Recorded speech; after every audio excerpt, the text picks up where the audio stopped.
गरीबी अभावग्रस्तता का नाम है। अभावग्रस्तता का मतलब उसको चीज़ें आवश्यक हैं या जो चीज़ें चाहिए उसका उसको उस व्यक्ति के पास अभाव है।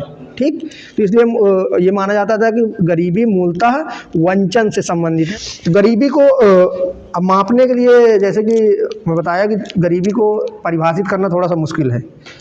सिर्फ अगर ये कह दें कि खाने पीने का जिसके पास नहीं है या जिसके पास पैसे नहीं है वो गरीब है, तो वो भी एक प्रकार की संकुचित परिभाषा हो जाएगी। तो इसलिए माना जाता है कि गरीबी एक बहुआयामी दृष्टिकोण है या गरीबी एक बहुआयामी परिकल्पना है, जिसमें उसमें अभावग्रस्तता को लिया जाता है, चाहे वो खाना रोटी कपड़ा मकान हो, चाहे उसमें शिक्षा हो, स्वास्थ्य हो, बेरोजगारी हो, सामाजिक असमानता हो, लैंगिक विषमता हो, ये सारी चीज़ों को माना जाता है कि गरीबी के तहत ही आते हैं। हो सकता है व्यक्ति आर्थिक रूप से हो सकता है अमीर हो, लेकिन सामाजिक रूप से गरीब हो सकता है, उसके साथ भेदभाव हो सकता है, लैंगिक रूप से असमानता हो सकती है, तो वो भी एक प्रकार की गरीबी है।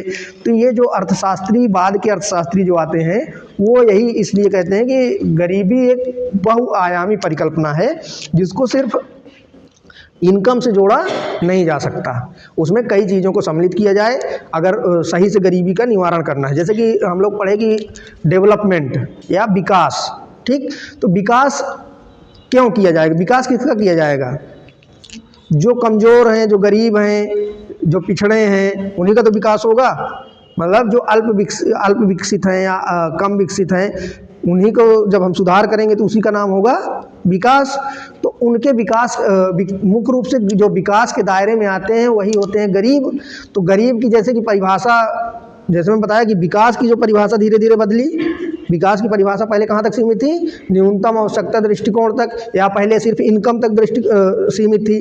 कितनी इनकम, अगर पर कैपिटा इनकम या जीडीपी बढ़ रही है तो विकास या समृद्धि हो रही है। इसी तरह इसमें यह माना जाता था कि अगर सिर्फ इनकम, इतनी इनकम है या इससे इनकम कम है तो ये व्यक्ति गरीब है। लेकिन फिर उसमें मूलभूत आवश्यकता दृष्टिकोण आ गया, तो इसी तरह गरीबी में भी मूलभूत आ गया कि मतलब कि अगर मूलभूत सुविधाएं उपलब्ध नहीं हैं तो माना जाएगा कि व्यक्ति गरीब है। फिर इसी तरह धीरे धीरे इसी जैसे कि और आगे बढ़े हम लोग, तो वर्ल्ड डेवलपमेंट हो गया या संयुक्त राष्ट्र संघ हो गया, ये सारों जितने भी अंतर्राष्ट्रीय संगठन हैं या संस्थाएं हैं, उनके सामने सबसे बड़ी चुनौती माना जाता था कि विश्व को अगर विश्व में शांति और समृद्धि चाहिए तो ये ज़रूरी है कि गरीबी का निवारण किया जाए।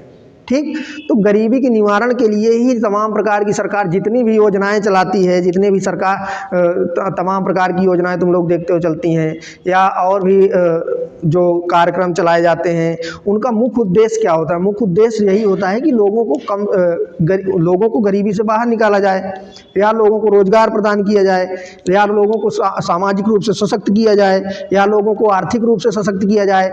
लेकिन मुख्य उद्देश्य उन योजनाओं का, उन कार्यक्रमों का यही होता है कि गरीबी को कम किया जाए। ठीक, गरीबी कैसे आती है? गरीबी के कई कारण हो सकते हैं, गरीबी के बहुत से कारण होते हैं। अगर हम लोग जैसे कि गरीबी और असमानता, गरीबी और असमानता दोनों शब्द जुड़े हुए हैं। क्यों? क्योंकि अगर समाज में आर्थिक असमानता है तो जिनके पास कम पैसा है वही गरीब है, जिनके पास ज़्यादा पैसा है वो अमीर है। तो अगर अर्थशास्त्र में हम लोग थ्योरेटिकल बात करें तो क्लासिकल अर्थशास्त्री जो थे वो मानते थे कि समाज में असमानता होना जरूरी है। मतलब कि अगर समाज में आर्थिक असमानता बनी रहेगी तो उससे क्या होगा? उससे उनका मानना था कि जो पूंजीपति वर्ग है, जैसे अभी हम लोग पढ़ेंगे आगे की थ्योरीज जो पढ़ेंगे उसमें कई थ्योरी ऐसी हैं जो उसमें कहेंगे कि जो पूंजी या पूंजी का निर्माण होता है या बचत होती है वो कौन करता है? सिर्फ अमीर व्यक्ति करता है। मतलब कि जो उत्पादक वर्ग होता है वही पूंजी की बचत करता है, श्रमिक वर्ग तो जितना पाता है सब खा पी के ख़त्म कर देता है। तो इसलिए अगर समाज में असमानता बनी रहेगी, पूंजीपतियों को ज़्यादा लाभ मिलेगा तो उससे क्या होगा? निवेश होगा, वो निवेश करेंगे, निवेश से क्या होगा? रोजगार मिलेगा, रोजगार मिलेगा तो लोगों की मांग बढ़ेगी, मांग बढ़ेगी तो फिर एक प्रकार से आर्थिक विकास होगा। तो ये क्लासिकल दृष्टिकोण था। लेकिन कीन्स जब आते हैं तो कीन्स मानते हैं कि आर्थिक असमानता सही नहीं है, क्योंकि आर्थिक असमानता से और समस्याओं का जन्म होता है। इसलिए यह आवश्यक है कि असमानता को दूर किया जाए। ठीक, तो ये हो गई थ्योरेटिकल बैकग्राउंड, मतलब कि क्लासिकल अर्थशास्त्रियों का जो विचार था वो आर्थिक असमानता के पक्ष में थे, लेकिन कीन्सियन अर्थशास्त्री आर्थिक असमानता को दूर करने का प्रयास करते थे, या मतलब उसका सपोर्ट करते थे कि आर्थिक असमानता को समाप्त किया जाए। फिर जैसे अब हम लोग अगर जाने कि आर्थिक असमानता क्या है, उसको कैसे मापेंगे, तो इन्हीं आर्थिक असमानता को मापने के लिए ही लॉरेंज वक्र, गिनी गुणांक या कुजनेट वक्र की अवधारणाएं आई। ठीक, तो उसमें जैसे कि बताया कि गरीबी, तो गरीबी को मुख्य रूप से दो भागों में बांटते हैं हम। एक होती है निरपेक्ष गरीबी, निरपेक्ष गरीबी, एक होती है सापेक्ष गरीबी।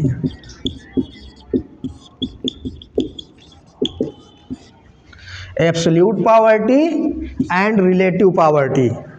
निरपेक्ष गरीबी क्या है? निरपेक्ष गरीबी, इसमें एग्जैक्ट रूप से ये जाना जा सकता है कि किसी देश में कितने लोग गरीब हैं।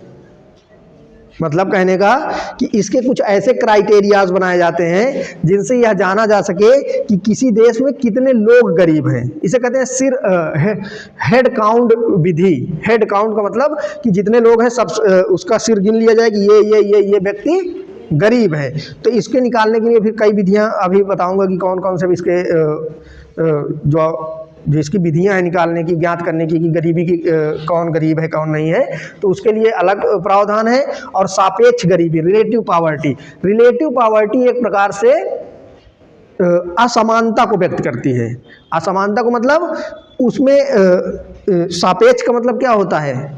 सापेक्ष का मतलब तुलनात्मक रूप से, तुलनात्मक रूप से मतलब कि एक दूसरे की तुलना की जाती है। जैसे कि अगर हम ये कहें कि इसकी तुलना में ये ज़्यादा गरीब है, या इसकी तुलना में ये कम गरीब है, या ये कह सकते हैं कि इसकी इनकम की तुलना इसकी इनकम कम है, इसकी इनकम की तुलना इसकी इनकम ज़्यादा है, तो ये क्या हो गई? ये एक तुलनात्मक अध्ययन हो गया ना, हम तुलना कर रहे हैं लोगों की, तो इसको कहते हैं सापेक्ष। सापेक्ष का मतलब तुलनात्मक, और निरपेक्ष का मतलब ये कहते हैं कि ये व्यक्ति ये गरीब है, ये गरीब है, ये गरीब है, ये अमीर है, ये अमीर है, ये अमीर है। मतलब कि हमें एग्जैक्ट रूप से पता है कि ये व्यक्ति गरीब है और ये व्यक्ति अमीर है, लेकिन इसमें एग्जैक्ट रूप से पता नहीं होता। इसमें सिर्फ ये पता होता है कि आर्थिक कौन व्यक्ति मतलब कि लोगों की तुलना की जा सकती है कि सापेक्ष रूप से कौन गरीब है, सापेक्ष रूप से कौन कम गरीब है। ठीक, तो पहले हम लोग लेते हैं सापेक्ष गरीबी। सापेक्ष गरीबी को ही आर्थिक असमानता कहते हैं। आर्थिक असमानता का मतलब कि समाज में जो धन है, मतलब किसी देश में जो धन या परिसंपत्ति है वो कुछ हाथों तक केंद्रित है, या कुछ व्यक्तियों तक केंद्रित है, या कुछ क्षेत्रों तक केंद्रित है। सभी लोगों को समान वितरण नहीं हो रहा। मतलब कहने का कि जो प्रोडक्शन हो रहा है या जो नेशनल इनकम हो रही है, उसमें सभी लोगों को समान वितरण या समान हिस्सेदारी नहीं है, बल्कि उसका कुछ भाग कुछ लोगों तक ही सीमित है। ठीक, तो इसको कहते हैं सापेक्ष गरीबी। इसको मापने के लिए ही एक अर्थशास्त्री थे जिनका नाम था कुजनेट्स ने सर्वप्रथम क्या किया? एक हाइपोथेसिस डेवलप की और उसके माध्यम से यह जानने का प्रयास किया कि किसी अर्थव्यवस्था में अगर राष्ट्रीय आय बढ़ रही है तो उसका असमानता पर क्या प्रभाव पड़ेगा। ठीक, असमानता पर क्या प्रभाव पड़ेगा, इसी को हम कहते हैं कुजनेट्स वक्र परिकल्पना। जो इनकी परिकल्पना थी उसको माना जाता है कि जो कुजनेट्स वक्र है वो उल्टे यू आकार का होता है। कुजनेट्स वक्र PCS 2018 या 19 में इसका एक क्वेश्चन पूछा था कि कुजनेट गरीबी की सापेक्ष आय परिकल्पना को व्यक्त करने के लिए कौन सा वक्र यूज किया जाता है, तो हो गया कुजनेट्स वक्र। ठीक है, कुजनेट्स वक्र उल्टे यू आकार का होता है। उसमें बताया कि ये इधर प्रति व्यक्ति आय लेते हैं और इधर आय की असमानता लेते हैं। मतलब ये इसने क्या किया था, एक प्रकार की हाइपोथेसिस डेवलप किया था, कई देशों के आंकड़े इकट्ठा किया था। आंकड़ों के आधार पर इसने ये निष्कर्ष निकाला था कि जैसे जैसे कोई देश आर्थिक विकास या आर्थिक समृद्धि की ओर बढ़ता है, वैसे वैसे शुरू में आर्थिक असमानता बढ़ती है। ये इधर दिखा रहा है, मतलब ये आर्थिक असमानता को दिखा रहा है। इधर क्या है, ये इनकम है, ठीक। और इधर क्या लेंगे, ये प्रति व्यक्ति आय, इधर जनसंख्या का पार्ट लेते हैं, ठीक। तो इसमें ये देखा जाता है कि जैसे जैसे हम आर्थिक विकास बढ़ेगा तो प्रति व्यक्ति आय पहले तो बढ़ेगी लेकिन कुछ हाथों तक केंद्रित होती है। मतलब कहने का कि जो प्रारंभिक अवस्था में आय जो बढ़ती है वो कुछ लोगों तक सीमित होती है। तो इसका मतलब कि इससे शुरुआती दौर में आर्थिक असमानता में वृद्धि होती है। मतलब कहने का कि जब शुरुआत में कोई देश आर्थिक विकास करता है, आर्थिक समृद्धि शुरू करता है, तो उससे क्या होता है, उसमें सबसे पहले धीरे धीरे क्या होती है, असमानता बढ़ती है। माफ करता है गरीबी की एक प्रकार की तुलनात्मक, ये बताने का सिर्फ प्रयास करता है कि विकास के चरण के साथ गरीबी पर क्या प्रभाव पड़ता है उसका। अब निरपेक्ष, जैसे हम लोग सापेक्ष गरीबी का देखे थे, तो सापेक्ष गरीबी की माप कैसे करेंगे, उसके लिए यूज किया जाता है गिनी गुणांक और लारेंज कर्व। लारेंज कर्व क्या है, लारेंज कर्व जैसे मैं बताया तुम लोगों को कि सापेक्ष गरीबी क्या है। सापेक्ष गरीबी का मतलब एक प्रकार से तुलनात्मक अध्ययन, तुलना की जाती है कि इतने व्यक्ति की तुलना, इस व्यक्ति की तुलना में ये व्यक्ति ज़्यादा गरीब है या ज़्यादा अमीर है।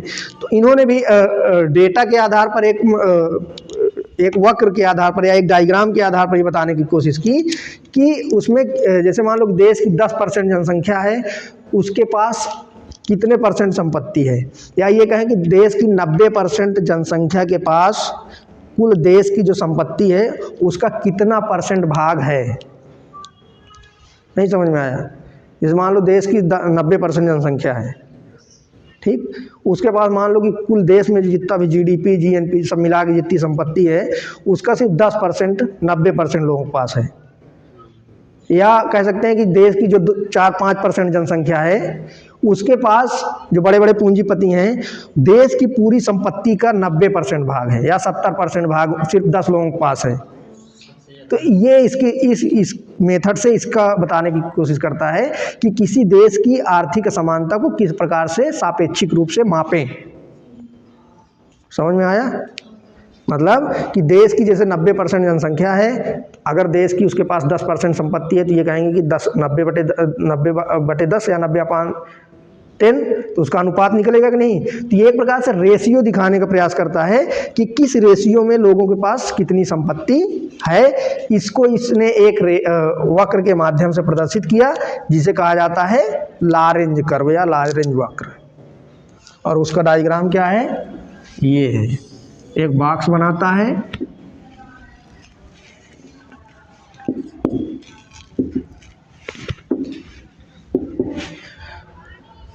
एक इस तरह की लाइन खींचते हैं,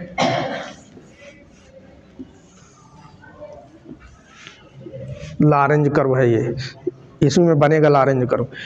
इधर क्या लेते हैं, इधर लेते हैं हम आय की प्रतिशत, आय प्रतिशत या आय प्राप्तकर्ता,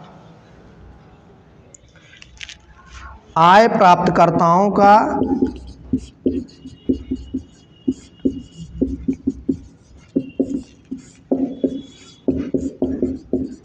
संचयी प्रतिशत। इधर क्या लिखते हैं, जनसंख्या का कुल आय का संचयी प्रतिशत। ये आय प्राप्तकर्ताओं का मतलब इधर जनसंख्या ले रहे हैं, आय प्राप्तकर्ता जिन आय प्राप्त कर रहे हैं, इधर क्या ले रहे हैं, आय प्रतिशत।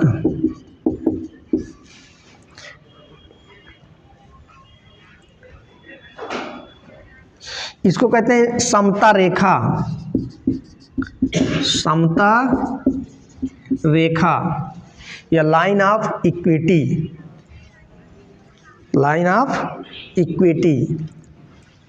अब इसमें क्या है, इसमें ये है कि जैसे कि ये 45 अंश सब लोग जानते हैं, ये 45 अंश पर खींची गई रेखा है ना। तो ये आय समता रेखा, ये समता रेखा का मतलब ये दिखाती है कि अगर हम लोग देखें कि इधर की जनसंख्या इधर और इसको अगर बराबर करते चले तो क्या होगा, दोनों इक्वल रहेंगे कि नहीं रहेंगे।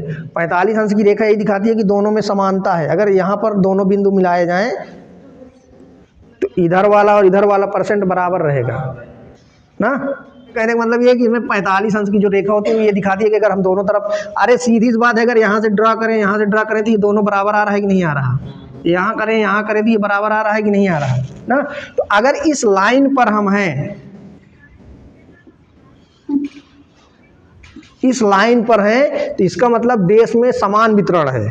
समान वितरण का मतलब कि जैसे इधर हम लोग लिखते थे, इधर जनसंख्या लिखे हैं, मान लो ये 10% जनसंख्या, 20% जनसंख्या, 30% जनसंख्या, 40%, 50%, ज़्यादा हो जाएगा, 20%, 40%, 60%, 80% और 100%। ठीक, इसी तरह 20%, 40%, 60%, 80% और 100%।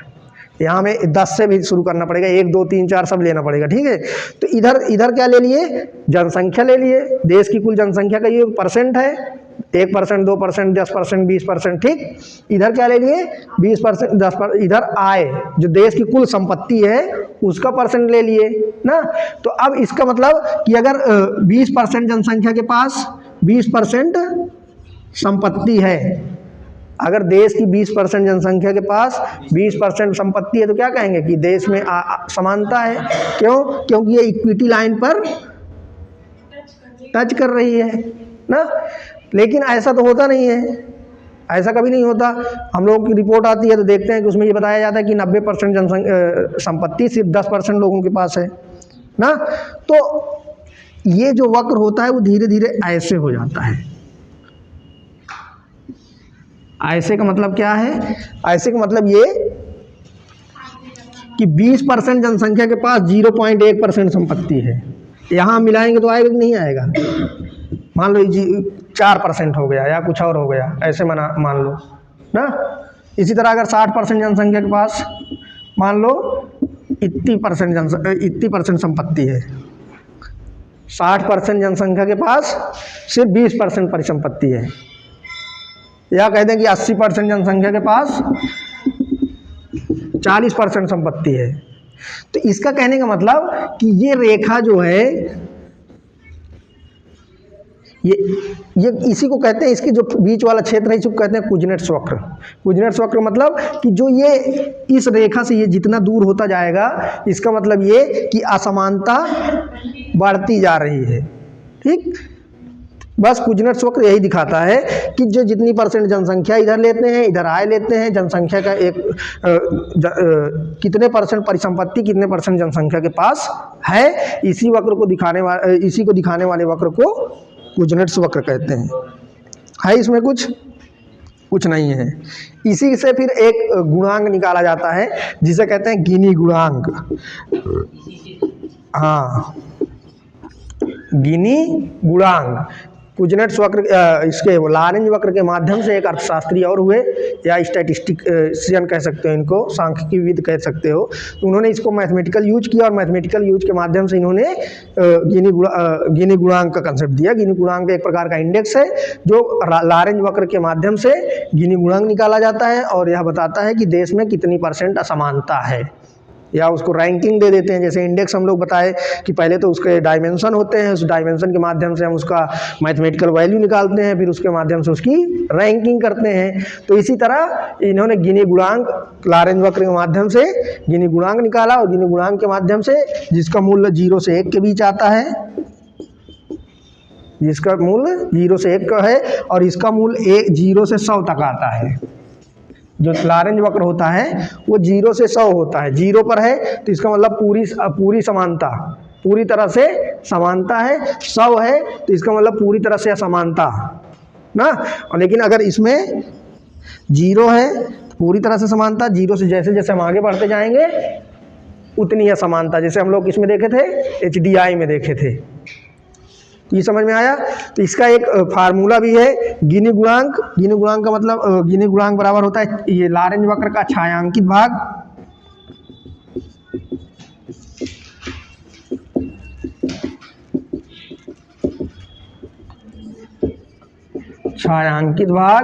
अपॉन समता रेखा का संपूर्ण क्षेत्रफल।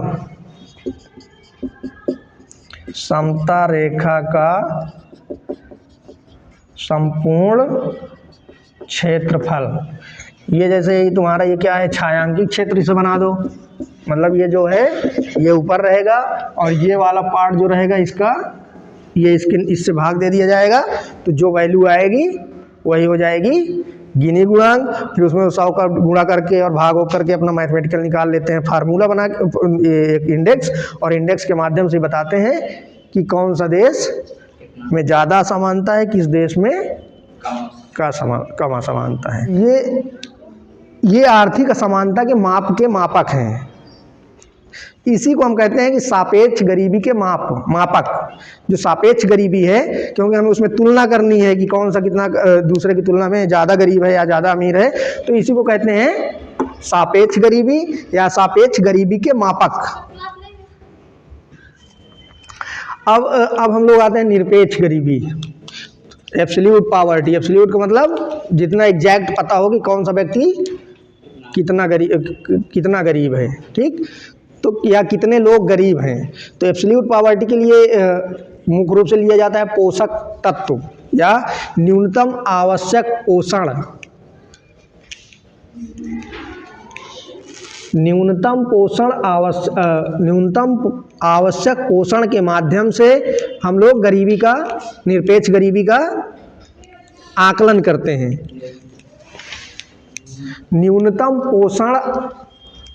न्यूनतम आवश्यक पोषण मतलब कि जो जीवन चलाने के लिए जितनी हमें पोषण की आवश्यकता होती है या जितने कैलोरी खाने की आवश्यकता होती है, अगर वो प्राप्त हो रही है तो इसका मतलब कि गरीबी नहीं है। और अगर उस न्यूनतम मात्रा में हमें पोषक तत्व प्राप्त नहीं हो रहे हैं या जितना मानक के अनुसार निर्धारित किया गया है वो चीज़ें हमें नहीं मिल पा रही हैं, तो माना जाएगा कि गरीबी है। तो इसके लिए, इसको बताने के लिए जो फार्मूला अपनाया गया वो मुख्य रूप से, जैसे तुम लोगों को एक बार पढ़ाया था मैं, कैलोरी मेथड या भोजन ऊर्जा प्रणाली मेथड या कैलोरी मेथड।